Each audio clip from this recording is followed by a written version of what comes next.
제주는 예로부터 문학의 뿌리가 깊이 자리 잡았습니다. 곳곳에서 문학 활동을 하시는 작가님들도 많이 계시죠. 제주의 삶과 정신이 오롯이 담겨 있는 제주 문학. 그래서 여러분과 더 많이 함께하고 싶어서요. 제주 문학인을 만나다 이 시간을 마련했습니다. 자, 오늘 첫 손님 어떤 분과 함께 이야기 나눠볼까요? 지금 여러분과 함께 이야기 나눠볼게요. 자, 오늘 작가님 어서 오세요. 반갑습니다. 안녕하세요. 반갑습니다. 반갑습니다. 아, 네. 우리 애청자분들과 처음 만나게 됐는데요. 본인 소개 좀 부탁드릴까요? 예, 저의 이름은 김철호입니다. 네. 중등교육 공무원으로 30여 년간 근무를 했다가 네. 정년까지 마치고 네. 퇴임했어요. 아. 그 퇴임 후에 시간이 좀 나니까 네. 그 천직인 글을 많이 쓰고 있습니다. 네. 그래서 한국문인협회 또는 한국공무원 문학협회, 네. 한국가톨릭 문인회, 아. 그리고 영주문학회 회원이면서 네, 네. 현재는 제주문인협회 네. 이사로 있습니다. 아, 그러시군요. 다양하게 또 다방면으로 활동하시고 공직 생활 이제 하셨고 보니까 예전 어린 시절부터 글쓰기로는 또 남달리 또 잘 쓰셨다라고도 하셨었어요. 아무튼 그런 약간 글쓰기도 그런 감성이라든지 그런 게 있어야 된다는 생각 좀 들기도 하는데 제주에서 이렇게 왕성한 활동을 하고 계신데 언제 그러면 처음 시인으로 등단하셨어요? 예, 사실은 대학 시절부터인데요. 아, 그러셨어요? 대학에 네. 이제 제주대학에서 제1회 학술상 모집이 있었는데 거기에서 단편 소설로 오, 처음에 했고요. 소설로. 예, 그리고 네. 대학을 떠나서 일반인인 경우에는 공식적으로 네. 순수문예지 아. 해서 한국공무원문학협회의 논설로 네, 네. 데뷔했고 2003년에는 음. 월간 한국시의 시인으로 당선됐습니다. 아, 예, 그래요? 그래서 쭉 계속 문필 활동을 하고 있어요. 아, 진짜 다양하게 지금 뭐 소설, 시 다 이렇게 작품을 잘 쓰고 계신데 등단 이후에 지난 2015년에는 첫 시집이에요. 그리움 한 조각이라는 시집을 발표하셨고요. 그러면 이 시집에는 어떤 주제로 엮은 작품들이 좀 있는지 소개해 주시죠. 예, 그 공직에서 퇴임하니까 시간이 많이 남더라고요. 음. 예, 그래서 네. 여유가 있으니까 오래전부터 써왔던 네. 낙서 같은 원고지들을 다시 소환했습니다. 아. 그래서 그걸 가필 정정하면서 네. 한 권의 그 시집으로 발표를 했는데요. 네. 조금 안으로 들여다보면 음. 1부, 2부에서는 네. 자연과 삶의 아름다운 기억. 그런데 우리가 살아가는 가운데서도 거기에 내재하는 고통과 갈등이 있잖아요. 네. 그러한 현실을 극복하는 어떤 희망의 노래를 했고요. 네. 3부, 4부에서는 제주의 그 신화와 설화, 민요가 많잖아요. 그걸 소재로 다룬 시들이 있고 아. 또 제주어로 쓰는 토속적인 그러한 그 시도 있고요. 네, 네. 특히 사삼문학과 관련한 것, 아. 평화소원, 와. 영성적인 시, 네. 그리고 습작 영시 등 전부 대체로 120여 편을 모아서 와. 시집으로 출간하게 됐습니다. 네, 어마어마하네요, 그 양이. 네. 자, 그 첫 시집 2015년에 발표하셨는데, 사실 이렇게 시집이 나오기까지는 그 전부터 계속해서 평소에 쓰셨던 작품이 있었기 때문에 이렇게 함께 작품집이 나올 수 있었던 것 같아요. 2003년에 시인으로 등단하신 이후에 이제 12년 동안 이게 습작하셨던 거죠. 그죠? 근데 예, 예. 많았을 텐데, 예. 그런 작품들을 그래도 시집을 낸다고 하면 조금 이렇게 선정을 해야 되잖아. 아, 이 작품 예. 좋을까? 어떤 거 좋을까? 이렇게 예. 고민도 하시면서 그런 시간들도 필요했을 것 같은데 어떻게 좀 얼마만큼 시간이 좀 있었어요?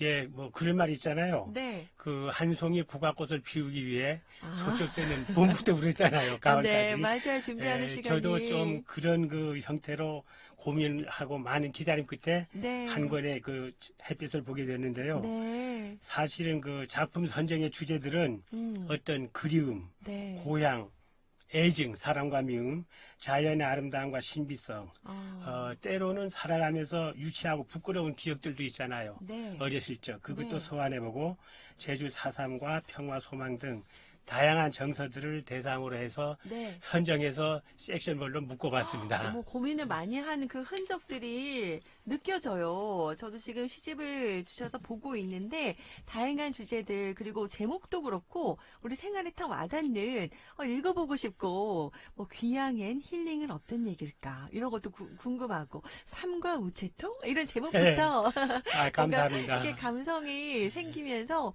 요즘 많은 분들이 힘들어하시는데 우리 제주 문학 우리 작가분들 좋은 분들 많으세요. 우리 주변에 우리 애청자분들 한번 찾아서 읽어보시면 어떨까 싶고요. 잠시 뒤에는 이 중에서 직접 우리 작가님께서 시낭송도 해주실 겁니다. 예. 기대해 주시기 바라고요. 자, 첫 번째 시집이 아까 2015년에 발표가 됐고요. 예. 보니까 5년 뒤에 2020년에 지난해네요. 순비 소리 넘어라고 두 번째 이제 작품집이 나온 거죠? 예. 첫 출간 작가는 좀 어떠신가요? 좀 달라요? 다른 데 있나요? 예, 두 번째 시집은 해녀 문화라고 해서 네. 테마가 제한되어 있습니다. 아. 예, 그런데 이게 네. 아마 아실 겁니다. 2016년도에 네. 제주 해녀 문화가 유네스코에서 네네. 예, 인류 무형 문화유산으로 등재됐잖아요. 네네. 그 사건을 계기로 해서 야, 이거 우리 해녀 삼촌들의 이야기를 잘 다듬어서 영구히 잘 남겨야 되겠다 네. 하는 그 강한 동기 유발을 받았습니다. 네. 그래서 이 시집은 단순한 그냥 순수 서정시만이 아니고 실용시고 목적적인 시로서 네. 표현하고 싶었기 때문에 외국인의 홍보도 하고 네. 또 연세 많으신 할머니 해녀들 있잖아요. 그분들에게 자존감을 또 실어주고 싶었습니다. 그래서 1, 2부에서는 한국어, 영어, 대역시 50편을 했고요. 3부에서는 표준어와 제주어를 대역시 네. 30편. 와. 그리고 4, 5, 6부에서는 어느 할머니 해녀외 46편. 네. 그래서 모두 120여 편을 그냥 문자로만 하면 그 할머니 해녀들도 그럴 것 같아서 네. 실제 물질한 모습이라든가 그런 네. 환상적인 그림을 채색, 네. 칼라 그림까지 삽입해서 네. 시화 책 스타일로 엮어서 펴냈습니다. 진짜 시화집으로 진짜 이렇게 보면서 그림도 있고요. 또 우리 진짜 해녀 삼촌들 우리도 생각하게 할 수 있는 그런 그림들과 함께 시집이 마련됐는데 영시도 같이 이제 번역돼 있고 또 제주어로도 돼 있어서 많은 분들에게 읽힐 수 있을 것 같습니다. 우리 이제 작가님 같은 경우에도 사실 이제 주변에 아까 고향이 한림이라고 하셨어요. 네, 해녀분들 많이 만나시고 주변에 계실 텐데 어떠세요? 오랫동안 또 해녀분들 지켜보시면서 또 이렇게 시집도 내셨잖아요. 좀 하고 싶은 이야기가 있으실 것 같아요. 네. 예, 저는 그 제주 해녀 하면은 여러 가지 그 별칭들이 있지 않습니까? 네. 제주 해녀, 네. 제주의 어머니, 네. 바다의 어머니, 네. 저승에서 벌고 이승에서 쓰는. 그래서 참 어떤 면에서는 고달프고 눈물도 나지만 그러나 제주 해녀가 있어서 이 사회는 통합 유지되고 행복했고 인류 사회 발전까지 가져왔다고 봅니다. 네. 예를 들면 단순하게 해녀하면은 그냥 물질한다 이렇게만 생각하지 말고 네. 어떤 그 바다 환경 정화라든가 같은 해경 일을 해서 그 모은 돈으로 어촌에서 모은 돈으로 불우한 이웃을 돕거나 학교 운동장 수도하는데 네. 기부를 하거나 하는 일도 있었고요. 네. 그래서 지속 가능한 생태계 보존하는 업무에도 한 몫을 하고 사회복지 기여, 심지어 그 해녀 항일 운동 있잖아요. 네, 또 앞장서셨고. 우도 구자 네. 성산 해녀들이 집단으로 제주도사에 항의해가지고 9개 반박 성명문을 그래도 그 승인받았어요. 이루어지진 않았지만 해녀조합을 통한 세금 수탈 또는 수산물 착취 이런 것에 대해서 그래서 이거는 어떤 면에서 자유와 민주와 인권, 평화 그런 그 시위까지 돼 있기 때문에요.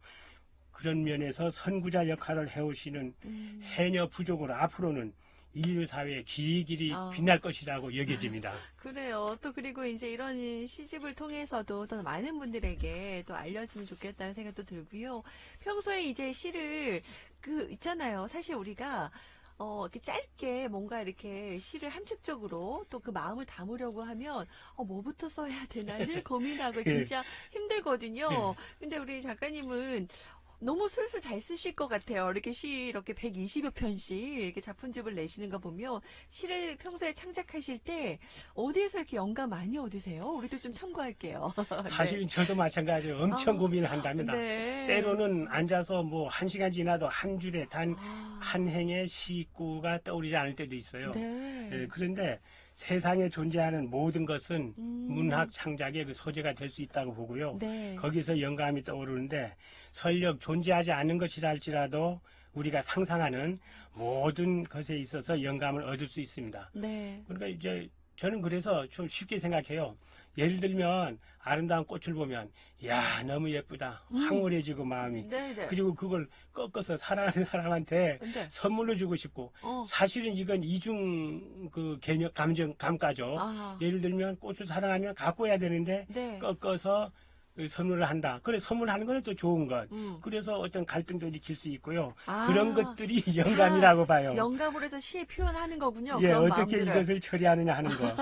그래서 여러 가지 다양한 영감이 나오는데, 아, 그런데 그것을 단순하게 본대로 느낀 대로 쓰면 그렇고, 여기에 문학적인 또는 시적인 변형 과정을 통해서 예술의 혼을 심어주는 창작의 고통이 중요하다고 얘기해 줍니다. 뭐든지 이렇게 창작에 나오기까지는 고통이 필요해요. 예, 그래야 또 좋은 엄청납니다. 글이 나오는 거겠죠. 예, 엄청납니다, 그게. 아, 진짜.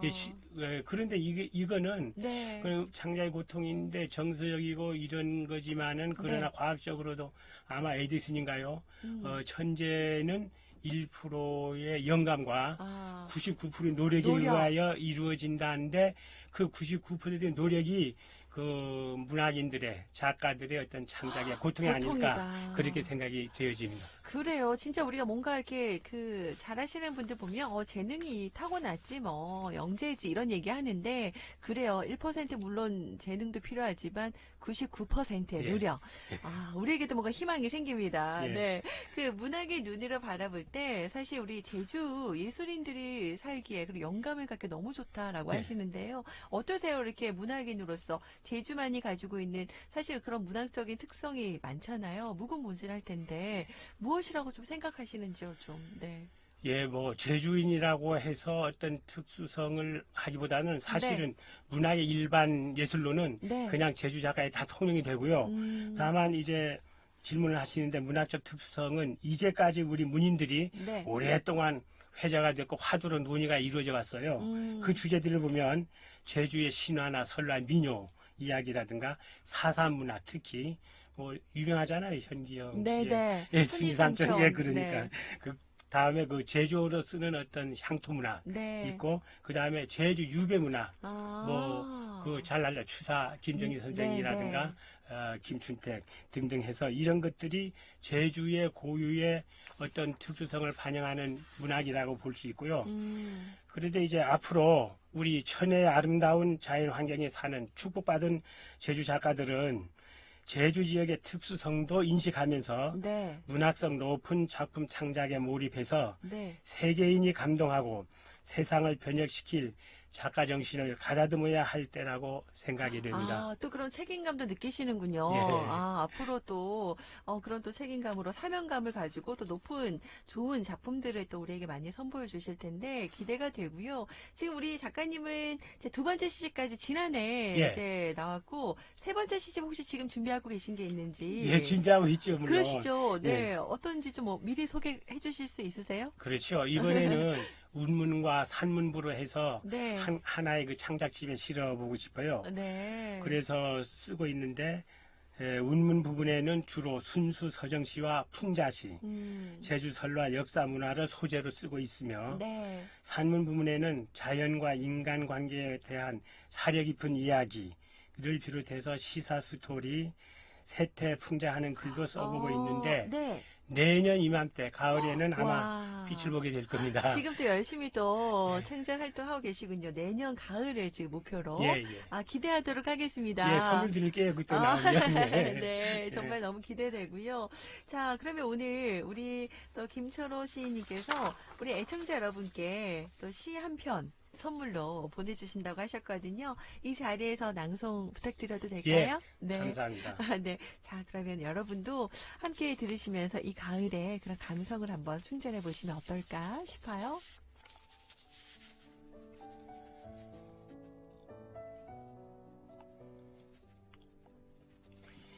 여백 김철호. 가을거지 끝난 들녘에 방황하던 나그네 돌아와 하늘 바라보는 여유. 적막한 산사 뜨락 합장 발언하는 소복 여인. 혼돈의 세월이 흘러가는데 영욕의 군상들이 어른거려 메마른 땅 황사 나르는 대지에 서서 맑은 물 신선한 공기를 아낌없이 주는 곶자왈 아래 서서 나뭇잎 사이로 하늘을 바라보자. 귀소하는 흙덩이에서 아름다운 영혼을 위무하는 농자가 되자.